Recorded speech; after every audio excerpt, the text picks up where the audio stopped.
I'm Mike from American Tower Clock Company in Rochester, New York. The purpose of this video today is to show the folks at the Geneva United Methodist Church in upstate New York how to lubricate the outer bearings on their motion works. One of the things that I discovered in working on this clock is that there has been no historical accommodation for lubricating the outer bearings on the motion works other than to take a piece of glass out of the dial and reach around and lubricate, and with that being necessary, very rarely if ever did those outer bearings get lubricated. So for years and years they would run with no oil.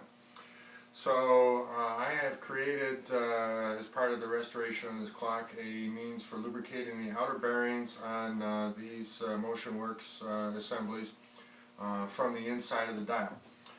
This is one of the motion works assemblies here that is all put together, and here is a motion works assembly that is still apart.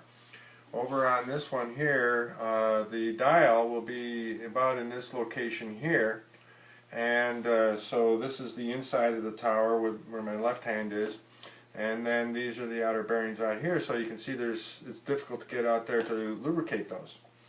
So what I've done is created a hole in this outer tube here, and then on the inner tube which drives the hour hand, I've created a matching hole which is at a diagonal.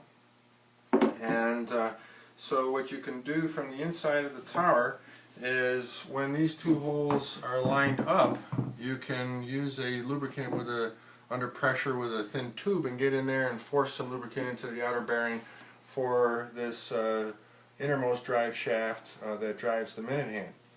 Now, in order to know when those holes line up properly so that you can go all the way through this, through that, and down into here, you need to do that precisely at 12 o'clock. I've made a mark on these wheels. You won't be able to see it on this video, but there's a mark made with a grinding wheel. And when that mark is perfectly up in line with the lubricating holes here on the on the bearings for the inside of this, then at that point the holes will be lined up in here, and you'll be able to go through this tube, through that tube, and all the way into where the bearing is for that innermost rod. And you'll need to use a solvent under pressure because the bearing is not right here, it's up in here.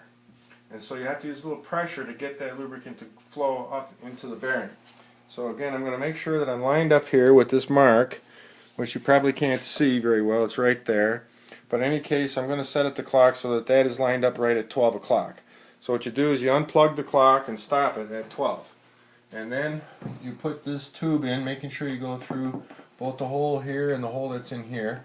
And then put some lubricant in there under pressure. And actually you can see now that it's coming out here, dripping out of here, because it's traveled all the way through and lubricating that bearing on this drive rod for the minute hand on the inner bearing for that. Now the bearing between the hour tube and this fixed tube here can be lubricated after the clock has been running a little while and these holes are not aligned.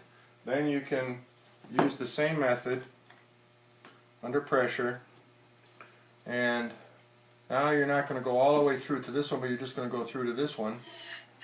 Same thing, a few squirts there of the lubricant to make sure. Now you can see that it's actually coming out of the vent here for where water can flow out of, and you're getting this bearing lubricated for the hour shaft.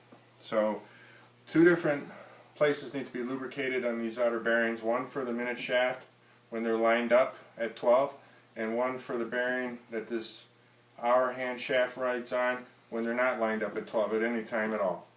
The lubrication on these other parts, very straightforward, a little 3-in-1 oil. There's the holes to lubricate. You can also lubricate this minute wheel a little bit. This should be done twice a year, and that concludes my explanation of how to lubricate the motion works. Thank you very much.